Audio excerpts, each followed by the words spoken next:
नोएडा में गलत कोरोना जांच रिपोर्ट से 35 लोगों की जान जोखिम में है। स्वास्थ्य विभाग ने प्राइवेट लैब्स को भेजा नोटिस।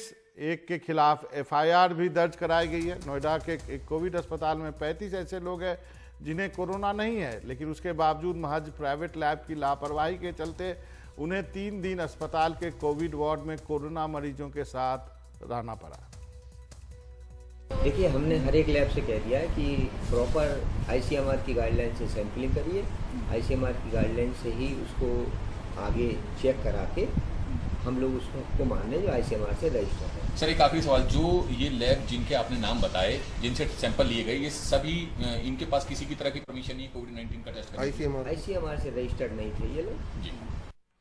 और सीधे सौरभ के पास चलते हैं। सौरभ, मतलब कहीं भी कुछ भी हो सकता है, मतलब आपको नहीं है कोविड, फिर भी रिपोर्ट में आएगा कि आपको कोरोना है, आपको हॉस्पिटल में रहना पड़ेगा। इसकी तो सख्त सजा मिलनी चाहिए।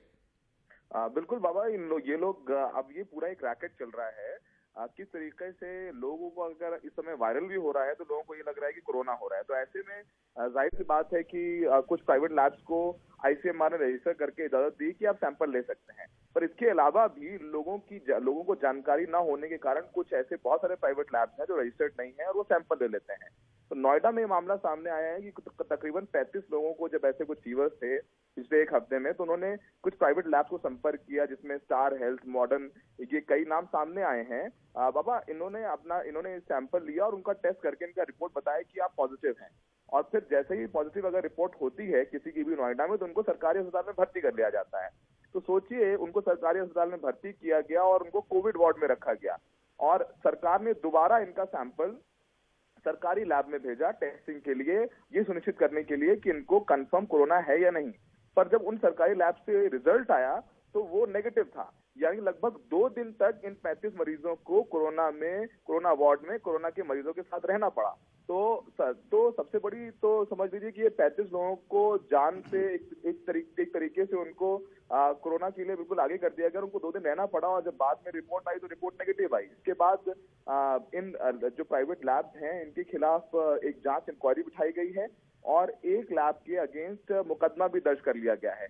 तो ये पहला मामला नहीं है बाबा। भी कुछ दिन पहले एक सरकारी अस्पताल में आ करके एक शख्स जो मोटरसाइकिल से आया था और वो लोगों के सैंपल कलेक्ट कर रहा था सरकारी अस्पताल में आकर के, और फिर जब उनसे पूछताछ की गई तो वो जवाब नहीं दे पाया और वो भागने लगा, तो उसको पकड़कर उसके खिलाफ भी एफआईआर दर्ज की गई। तो पूरा एक ये प्राइवेट लैब्स का भी एक रैकेट चल रहा है कि लोगों की जानकारी ना हो पाने के कारण, क्योंकि प्रति जो है टेस्ट, कोविड टेस्ट 3500 रुपए, सॉरी माफ कीजिएगा 4500 रुपए जो है लिए जाते हैं। तो 4500 रुपए के लिए ये जो पूरा रैकेट हिला करके लोगों को बेवकूफ बना करके उनकी कोविड रिपोर्ट को पॉजिटिव दी जा रही है, और जब बाद में सैंपलिंग हो गई सरकारी लैब में तो वो नेगेटिव आ रहे हैं। तो ऐसे में ये लोगों की जान से खिलवाड़ भी चल रहा है। यही वजह है कि एक प्राइवेट लैब के खिलाफ एफआईआर हुई और जांच बुलाई गई। बाबा जी सौरभ, आपका बहुत बहुत शुक्रिया।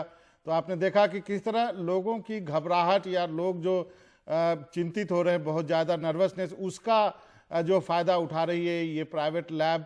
और जैसा कि सौरभ ने बताया कि एक सरकारी अस्पताल में भी एक आदमी जो था वो खून कलेक्ट कर रहा था, वो निश्चित रूप से वो किसी प्राइवेट लैब का होगा। तो थोड़ा सावधान रहने की ज़रूरत है और उचित जगह ही इलाज अपना कराइए, यही आप सबके लिए अच्छा होगा।